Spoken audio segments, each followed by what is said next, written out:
অথচ আল্লাহ রসুলের স্পষ্ট ঘোষণা আল্লাহ রসুলের, পৃথিবীতে সব জাতি একটা, সব জাতি এক, একমাত্র মুসলিম নিধনে, মুসলিম উৎখানে, মুসলিমদেরকে শেষ করে দেওয়ার জন্য সমস্ত জাতি ঐক্যবদ্ধ।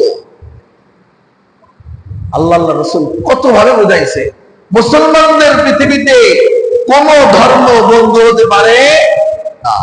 আল্লাহ রসুল যখন ইহুদিদেরকে দাওয়াত দেয়, ইহুদিদের জন্য অনেক বেশি দাওয়াতের আগ্রহ দেখায়, তখন আল্লাহ তাআলা সূরা বাকারায় আয়াত নাযিল করে বলতেছে, দোস্ত তুমি যে ওদের প্রতি আগ্রহ, আকর্ষণ, আবেগ উতলায় দিতেছো, ওরা তোমাকে তত সময় পর্যন্ত মানবে না যত সময় পর্যন্ত তুমি ওদের দলে না যাইবা। মানে তোমার দলে ওরা আইতো না, তোমার ইসলামকে ওরা মেনে নিবে না, বরং তুমি ওদেরকে অনুসরণ করবা, তাহলে তোমার কথা শুনে মেনে নিবে। অর্থাৎ আল্লাহ বলে দিচ্ছেন, বা'দুহুম আউলিয়াউ বা'দ, প্রত্যেকটা জাতি একে অপরের বন্ধু, একমাত্র তাদের টার্গেট মুসলিম, একমাত্র তাদের টার্গেট ইসলাম,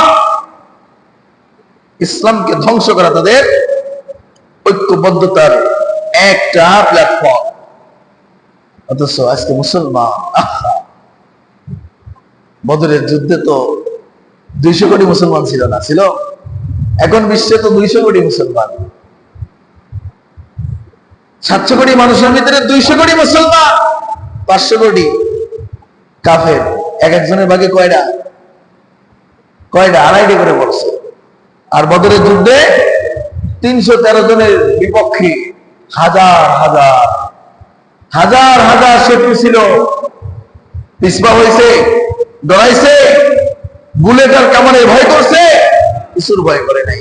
তাদের ভিতরে ছিল ঈমানি শক্তি। এই শক্তিটা আমার আপনার ভিতরে আজকে নাই। এই শক্তিটা আমার আপনার ভিতরে নাই দেখে আমি মার খেতেছি, আর আমার ভাই মার খেতেছি, আমি কথা বলতে সাহস পাচ্ছি না। এজন্য বলতেছি যে একটা জামানা আমরা পার করতেছি, একটা সময় আমরা পার করতেছি